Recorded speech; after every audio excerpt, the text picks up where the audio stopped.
most of the stretch run the last bunch of the season, you occasionally tinkered with your lines, adjusted your lines, but I don't recall a time where you ever messed with Lucic and Eberle and Nugent Hopkins. But last night you did make a change there. Is there a reason?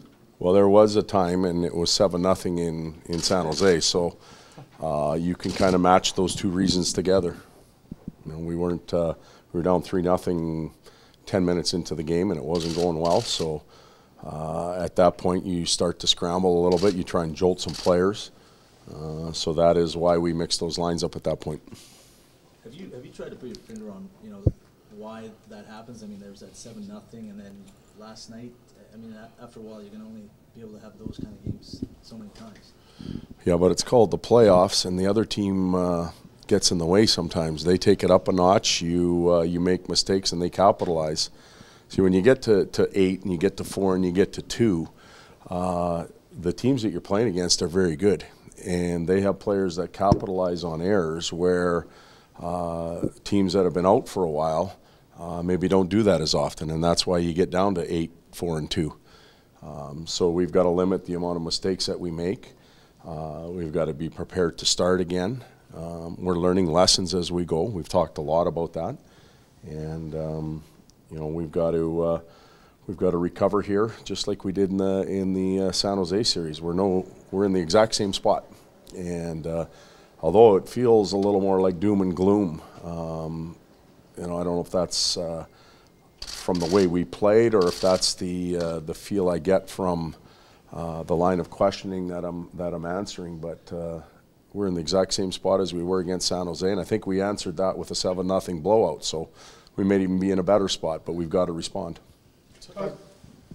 When you climb that mountain and you get back to 3-3, the team is in such an emotional high. What's the emotional level when you give up the next goal? So does it just is it like pulling?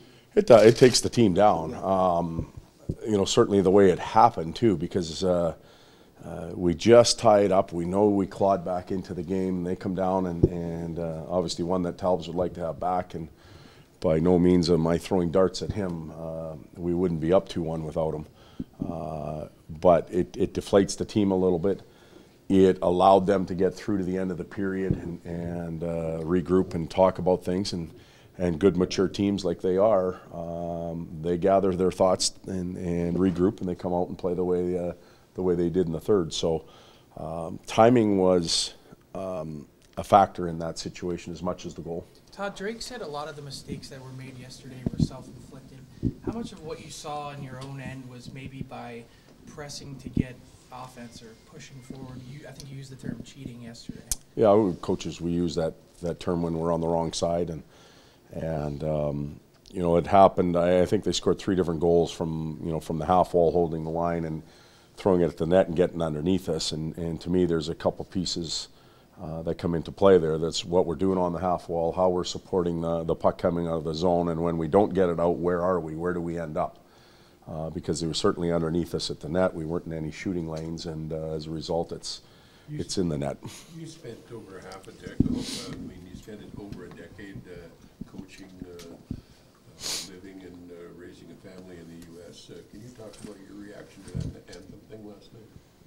Well, to the anthem, I didn't realize, to be quite honest with you, that there was a mic problem. I thought it was just, hey, let's get everybody involved, and as it turns out, sometimes a glitch can produce a great moment. And I thought, once again, the people of Edmonton showed their respect to our neighbors down south. It speaks volumes of the quality of a person that lives here in this community, and it would have been very easy for them to be quiet and not show the same energy or passion that they show for the Canadian anthem. But certainly proud to say that I'm from Edmonton today, and I think everybody else that's around me can say that as well.